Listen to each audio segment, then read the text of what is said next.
Muito boa tarde a todos. Que as minhas primeiras palavras sejam de agradecimento humilde e verdadeiro ao Superior Tribunal Militar, à sua presidente, ministra Maria Elizabeth, ao ministro José Coelho Ferreira, que é coordenador-geral do SEJUM, pelo convite renovado para participar de eventos desta ordem. Senhor presidente da mesa, ministro Olímpio, meus respeitosos cumprimentos. Sinto-me envaidecido pelo fato de, pela segunda vez, tomar parte de um curso dessa natureza. A primeira vez foi em 2012, em Fortaleza. E agora vejo-me, para usar o jargão militar, promovido, na medida em que estou na companhia do professor Dallari a dar uma das palestras de abertura e aqui em Brasília. Pena que o professor Dallari se tenha aposentado, porque eu queria dizer a ele que sempre o tive, na escala dos valores de conhecimento, bem abaixo dele, é óbvio. Mas, pelo menos, num ponto, nós nos igualamos agora. A seca não é só no Ceará, é em São Paulo também. Eu não sei como é que ele está a enfrentar isto. Mas, em relação ao tema que me foi proposto, eu gostaria de pedir a devida permissão de todos para partir de alguns conceitos ou pré-conceitos indispensáveis, penso eu, para a compreensão dos chamados novos paradigmas do direito administrativo. E eu começaria por aludir à posição hierárquica da Constituição no nosso ordenamento jurídico. A Constituição não é apenas, sabemos disso muito bem, aquela norma que organiza o Estado, que transforma o poder em funções, em órgãos e funções, e, consequentemente, limita o exercício dessas funções. A Constituição é também a norma de máxima hierarquia do sistema, na qual todas as demais manifestações normativas, estatais ou não estatais, hão de buscar fundamento de validade. Portanto, não se pode cogitar do estudo do direito, do trato com o direito, sem olhar precipuamente para a Constituição. O constitucionalismo, que ressurgiu entre nós fundamentalmente a partir de 88, com a Carta Cidadã, é algo que fez respirar o direito brasileiro e fez iluminá-lo na medida em que o respeito, repito, às normas e princípios constitucionais são de observância obrigatória. As peculiaridades formais e hermenêuticas da Constituição são outro ponto sobre o qual gostaria de meditar junto com as senhoras e os senhores. Mas, quando se fala em peculiaridades formais e hermenêuticas, a mim vem à mente uma colocação que me parece imprescindível, na linha até do que o professor Adilson disse. Nenhum de nós aplica a lei. A gente aplica a injeção. O que se aplica é a interpretação que se faz da lei. Lei no sentido mais amplo que a expressão possa ter, e, fundamentalmente, a Constituição. Ora bem, em que consiste o ato de interpretar? Kelsen, tão incompreendido, tão mal falado, tão demonizado, ele nos ensinou, no último capítulo de sua obra, A Teoria Pura do Direito, que a interpretação é um ato, ao mesmo tempo, cognoscitivo e volitivo, em palavras outras. É, num primeiro passo, um ato de conhecimento. Com efeito, você trava contato com o dispositivo normativo e busca extrair dele algum sentido. E o primeiro passo, a primeira técnica hermenêutica é a literal. Você tem que saber de que palavras a norma se utilizou. E nenhuma palavra posta na lei é digna de desprezo, muito ao reverso. Ora bem, mas isso é suficiente? Não, não é, até porque existe uma dificuldade. Perdão. Imagine, os senhores, que nós estivéssemos diante da seguinte norma: é proibida a entrada neste auditório das pessoas calvas. Seguramente o professor Juarez, a quem devo a honra desse convite e a quem agradeço pessoalmente por tê-lo feito, o professor Juarez e eu estaríamos proibidos de entrar aqui. Somos calvos ambos.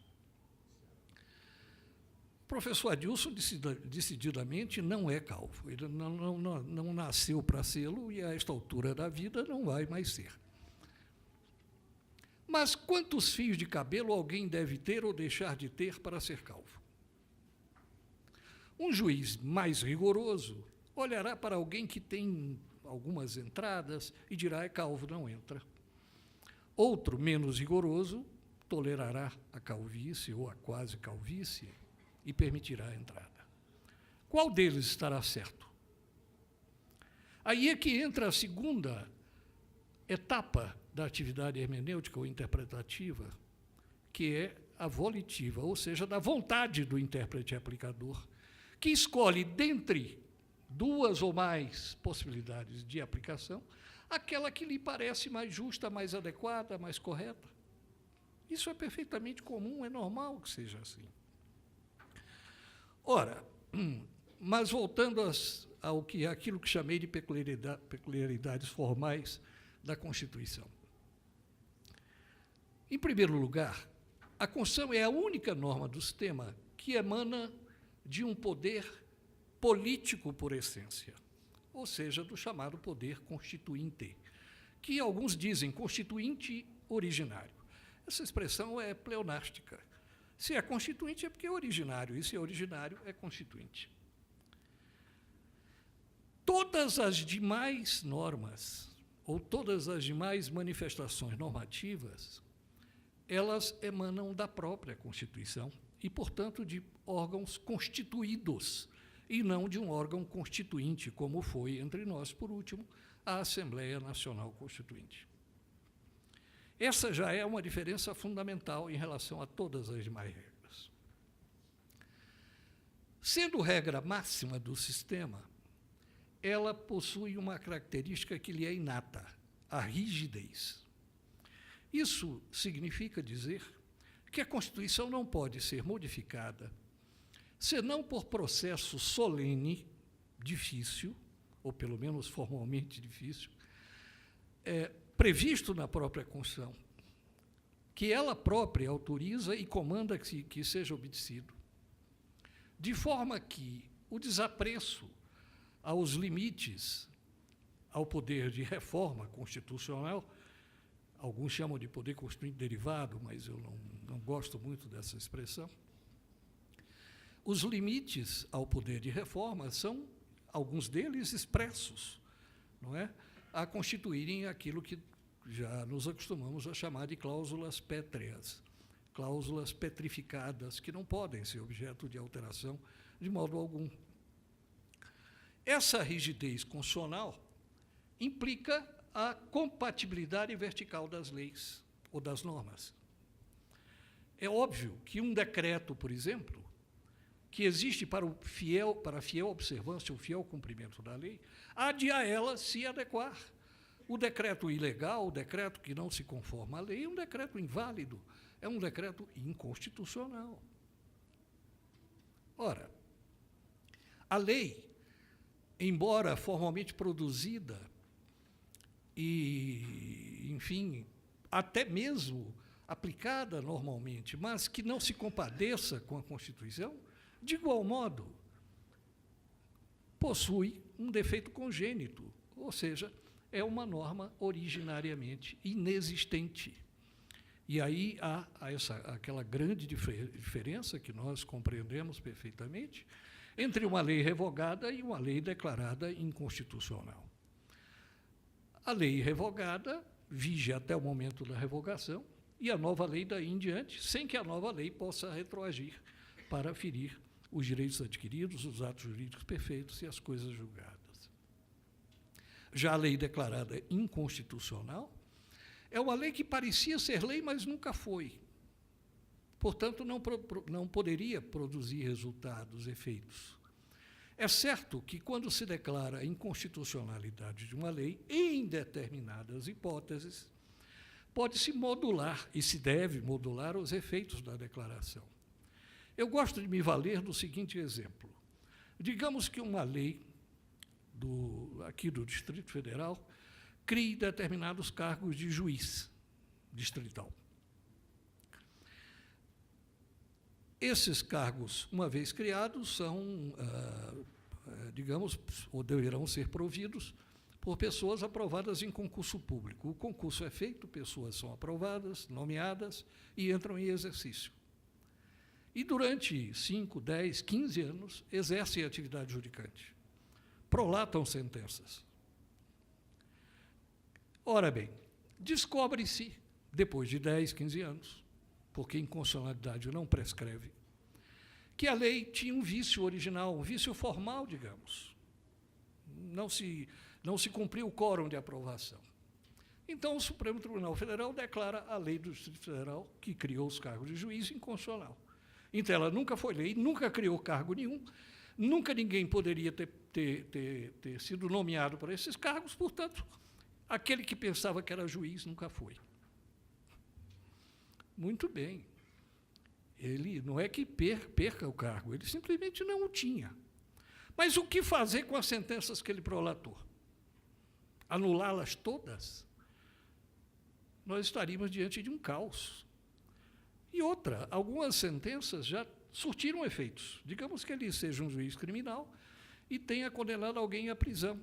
A pessoa foi para a prisão, cumpriu a pena. Como voltar no tempo? Se alguém souber, me diga, porque eu gostaria muito de fazer isso. Não é? Pois bem, o controle da constitucionalidade é um dos assuntos constitucionais mais ricos, mais complexos, mais difíceis, mas, ao mesmo tempo, mais belos da teoria constitucional. E, no Brasil, especificamente, o nosso sistema é ímpar. Existe controle concentrado, existe controle pela via de defesa. Ora, mas a Constituição não é apenas, repito, tratada especialmente pelo sistema como uma norma de hierarquia maior e que, portanto, há de ser observada, inclusive do que respeita à produção normativa ulterior. A Constituição, ela merece um trato hermenêutico diferenciado. Em obra excelente, produzida em 1981 ou 82, não me recordo bem, o então professor Carlos Aires Brito, depois ministro e presidente da Suprema Corte, e o professor saudoso Celso Ribeiro Bastos, amigo comum nosso, não é, professor Adilson, escreveram um livro sobre isso, de capa verde, um livro maravilhoso. Diziam eles, com toda a propriedade, a Constituição, ela se utiliza prevalentemente de expressões coloquiais e não de expressões técnico-jurídicas. Você não vê na Constituição expressões como decadência, prescrição? Não. A própria palavra lei tem diversos sentidos na Constituição. A palavra poder. Todo poder emana do povo, em seu nome será exercido, ou pelos seus representantes. Poder como força política. São poderes independentes e harmônicos, são órgãos independentes e harmônicos, o Legislativo, o Executivo e o Judiciário. Então, a compreensão do texto constitucional há de ser a compreensão coloquial, compreensão do sentido popular da palavra, e não de que ela se vale, e não um sentido eminentemente técnico-jurídico. Ora, nós ao cuidarmos disto, temos que aludir ao fato de que existem normas e princípios constitucionais. As normas comuns e as normas principiológicas. Como distingui-las? É facílimo, todos nós sabemos disso muitíssimo bem. Mas eu me valho de um exemplo de Geraldo Ataliba, nosso eterno mestre, que dizia: se você retirar daqui deste auditório esta mesa, as luminárias, ele continua auditório. Pior do que é, mas continua. Se você tirar deste auditório todas as cadeiras, os espectadores vão ter que sentar ao chão ou ficar em pé, fica pior ainda, mas continua o auditório. Se tirar o ar-condicionado, os microfones, de igual modo. Mas, se daqui nós retirarmos as vigas de sustentação do prédio, ele virá abaixo. Os princípios são as vigas de sustentação. São as pilastras que põem o edifício em pé.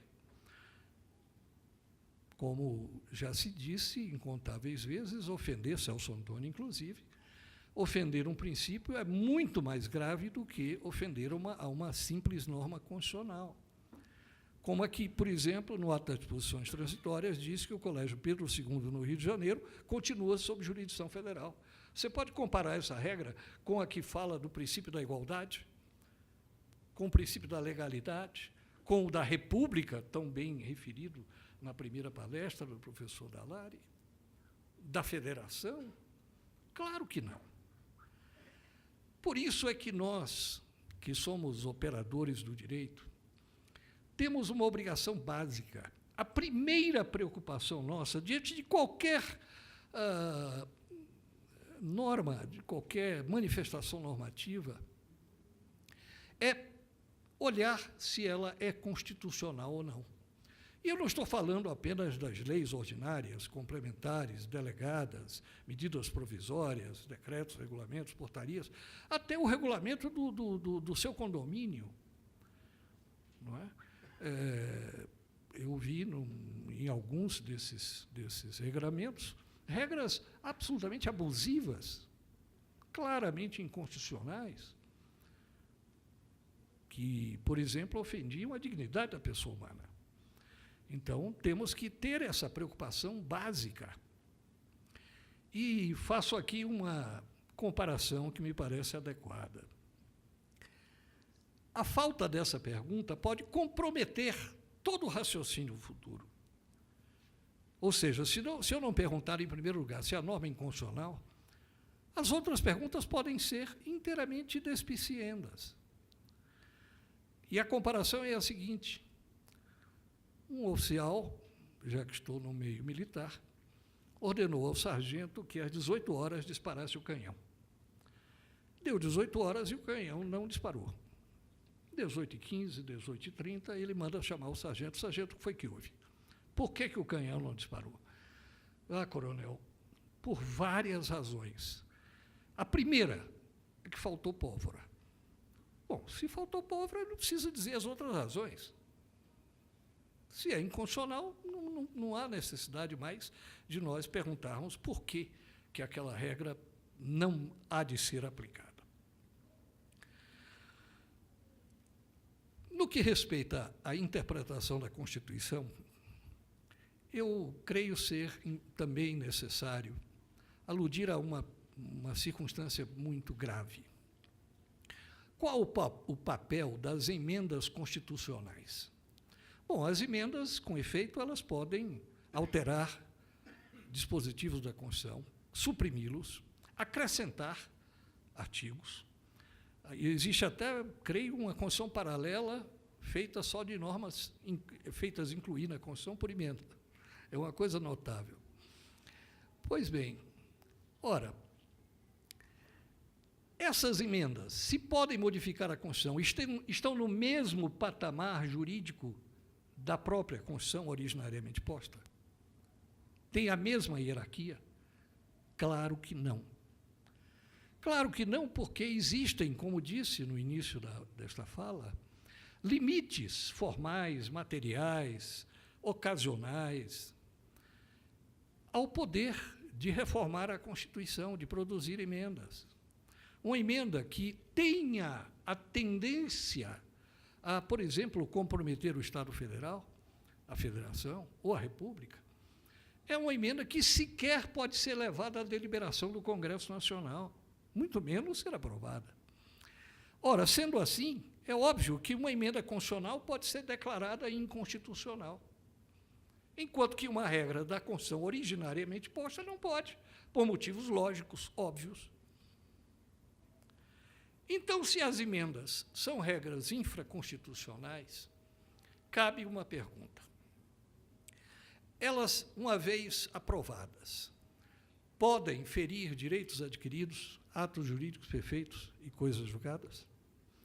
Faço a pergunta porque na Constituição está textualmente consignado no artigo 5º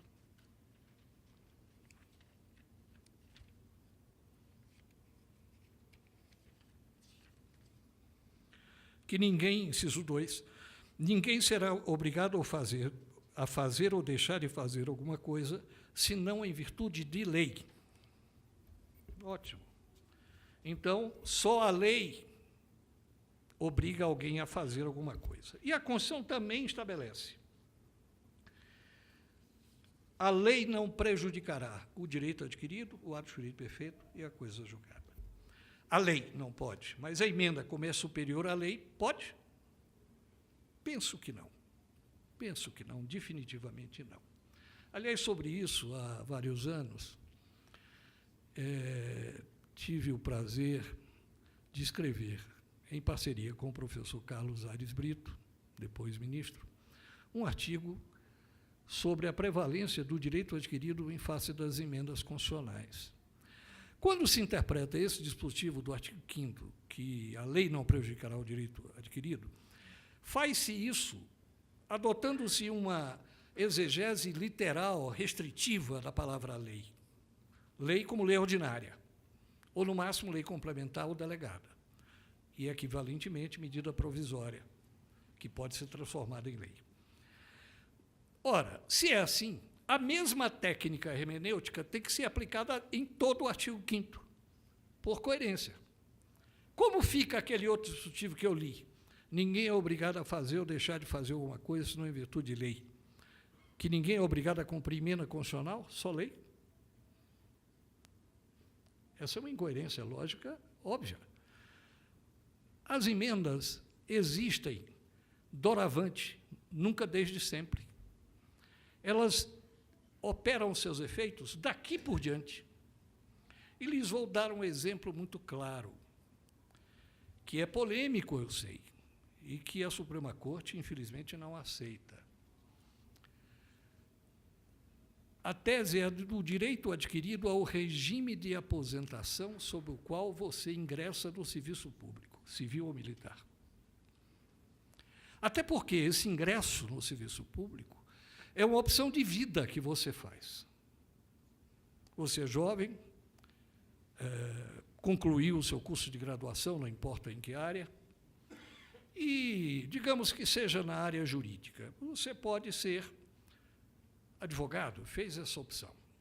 Tanto pode ser um advogado muito bem-sucedido, exemplo Adilson Dallari, ou um advogadozinho reles, pobre, exemplo Valmir Ponticílio. Ou então você diz, não, eu não vou correr riscos. Eu sei que rico não ficarei, a não ser por métodos heterodoxos, não é? Mas eu vou ser juiz, ou vou ser oficial das Forças Armadas, ou vou ser engenheiro de um órgão público, ou sei lá o quê. Rico não ficarei, mas, pelo menos, a Constituição e a lei que hoje vigem, no momento em que eu vou prestar o meu concurso, dizem que, por exemplo, que depois de 30 anos de serviço e de contribuição, eu me aposento com proventos integrais. Vem uma emenda, quando faltam 3, 4 anos para você se aposentar, para completar os 30 anos, e diz, olha, lamento, é porque nós fizemos um estudo atuarial aqui da Previdência, há um déficit, e que, portanto, você não se aposenta mais com 30 anos, só com 35. Espere. Mas como? E o meu direito? Diz, não, você tem uma mera expectativa de direito, não tem direito adquirido. Esse é o entendimento tradicional. Ah, muito bem. Se pode alterar-se isso uma primeira vez, claro que se pode uma segunda vez. Quando você chega com 34 anos, já está usando uma bengala, está com dificuldade de visão, não é? Aí vem a segunda emenda e diz, não, só com 40 anos. Bom, o sujeito vai estar em estado senil e não pode mais se aposentar. E vem a última emenda e disse, não se preocupe, você se aposentará quando reencarnar. E eu acredito na reencarnação, então, tudo bem, não é? Quando eu voltar a este plano, aí vou ter que fazer outro concurso, mas aí é outra história. Eu não volto para o mesmo cargo, não. Até porque eu não posso entrar como juiz, beber um dia de vida.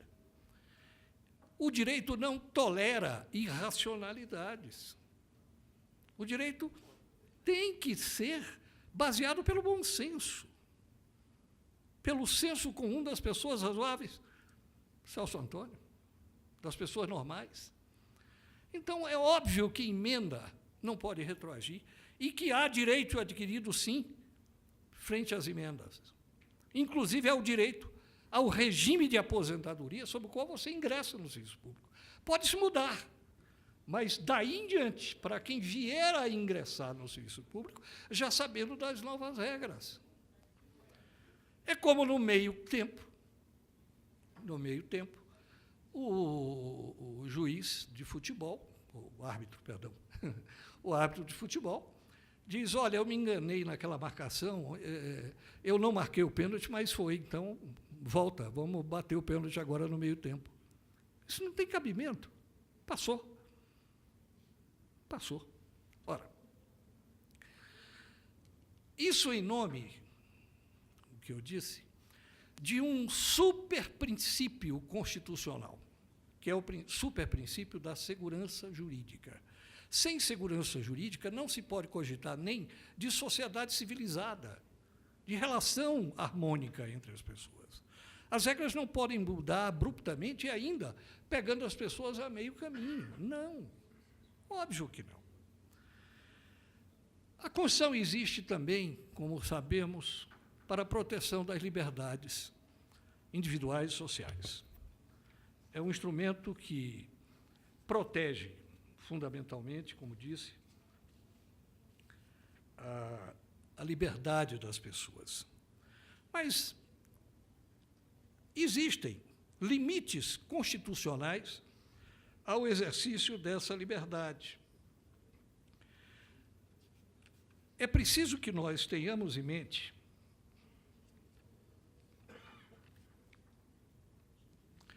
por exemplo, que o direito à reunião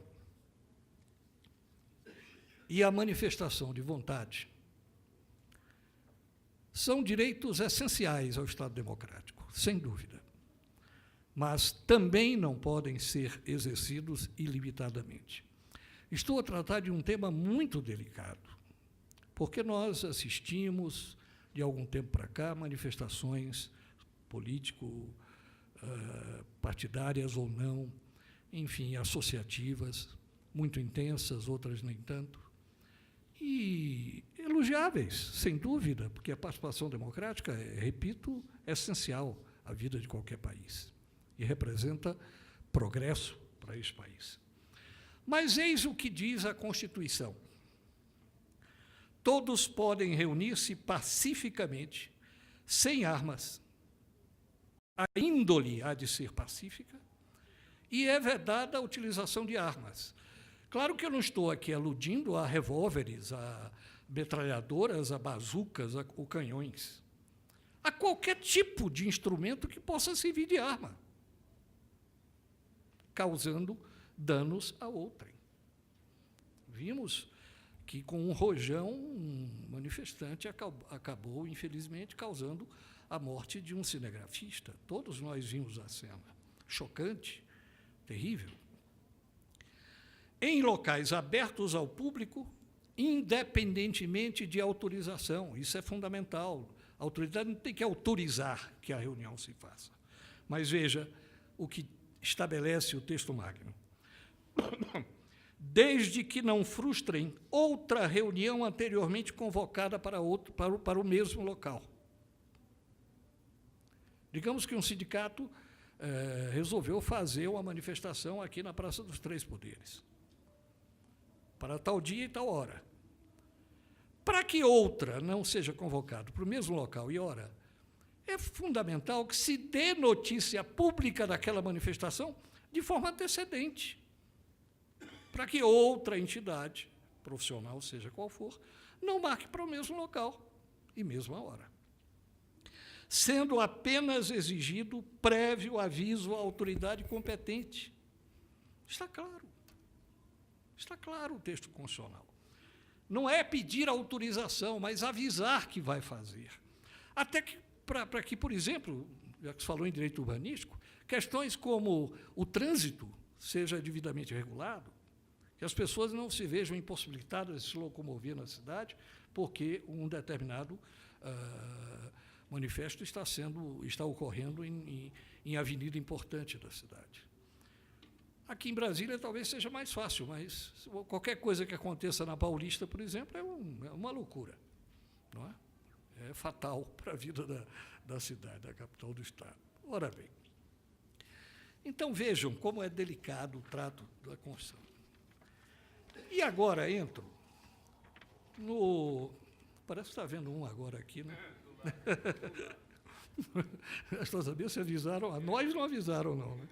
Enfim, também não sou, quer dizer, eu não sou, os senhores são autoridades, eu não. No que respeita à autonomia científica do direito administrativo, eu reluto em falar do tema porque eu não sou tão radical quanto o professor Ataliba, mais uma vez o cito, quando ele dizia que não existe o direito tributário, existe o direito constitucional tributário. Boa viagem, professor. Um abraço da Marisa. Não existe o direito tributário, mas o direito constitucional tributário.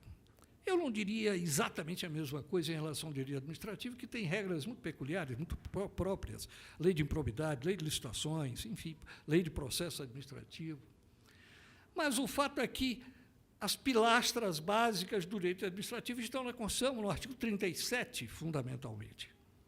Os princípios constitucionais da administração pública. E o princípio da legalidade, que, no que respeita ao direito administrativo, ou à administração pública, se traduz no princípio da estrita legalidade.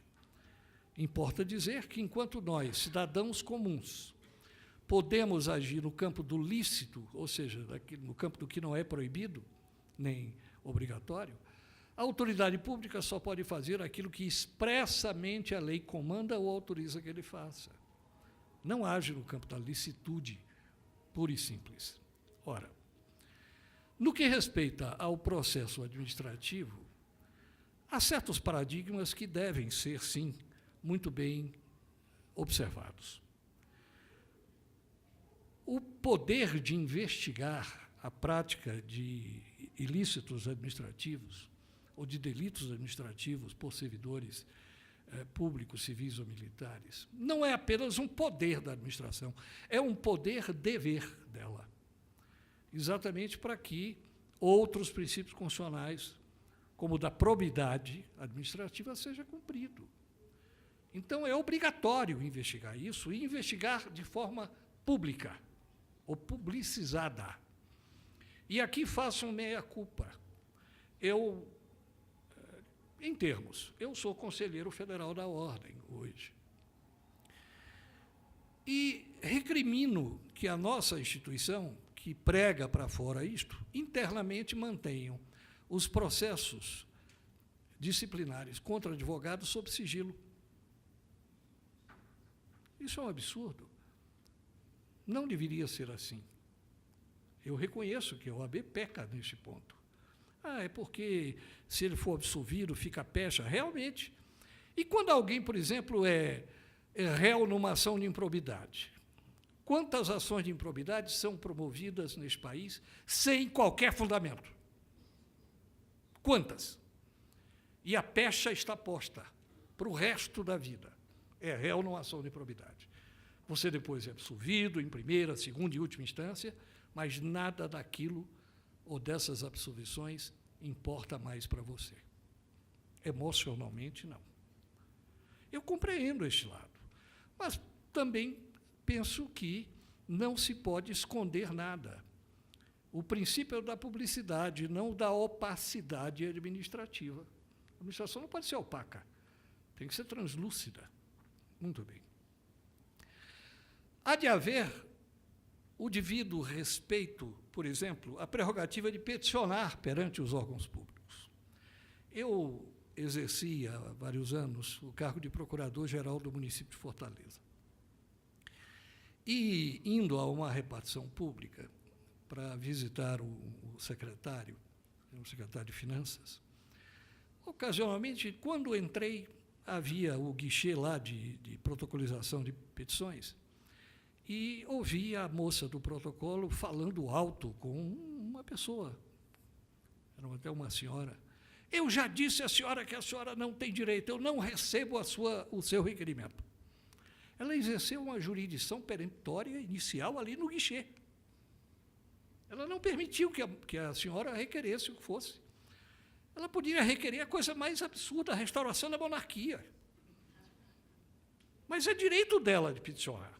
E a autoridade que denegue o pedido fundamentadamente. Aqui foi dito também pelo professor Adilson. Ora, esse direito de peticionar é um direito inalienável, como também o direito à ampla defesa e ao contraditório. Existem certas regras, por exemplo, existe um tal de procedimento investigatório criminal no âmbito do Ministério Público, que alguns membros do MP dizem que o advogado não pode ter acesso. Como não pode ter acesso? Como é que ele vai defender o seu cliente se ele não tem acesso aos autos? Isso é um despautério, isso é um absurdo. O processo é público, seja ele qual for. A adequada defesa em processo administrativo, disse-o magistralmente o professor Romeu Bacelar, é a defesa apropriada a cada caso, peculiar a cada circunstância, a cada situação. Não existe um modelo pré-fabricado de ampla defesa. Não, para cada situação concreta há um modelo próprio. E é preciso que tenhamos isso em mente. Como também é fundamental a presença do advogado para a defesa técnica do acusado em processo administrativo. Lamentavelmente, a Suprema Corte recentemente entendeu que não havia necessidade de advogado em defesa administrativa. Como não? Um servidor que não seja graduado em direito, que não tenha uma mínima formação jurídica, vai saber se defender adequadamente? E depois de condenado na esfera administrativa, aí sim é que ele vai atrás de um advogado para se defender na esfera judicial? Não, ele tem que ser bem defendido, tecnicamente, desde o primeiro momento. Então, é claro. Ora bem, a nobreza e a dificuldade da função jurisdicional. Certa vez, um desembargador falecido do Tribunal de Justiça do Ceará me disse algo que me tocou. Valmir, não há nada mais solitário do que julgar. E realmente o é. É um ato muito íntimo, muito pessoal. E você toma sozinho, com a sua consciência. É aquela fase volitiva do ato de interpretar o direito. E qual é o direito que há de ser aplicado neste momento? É o direito posto, que principia com a Constituição e se derrama por tantas outras normas, milhões e milhões de normas? Ou o intérprete aplicador, por exemplo, se vai guiar pelo direito divino? Mas isso já importa a crença. Eu, particularmente, creio.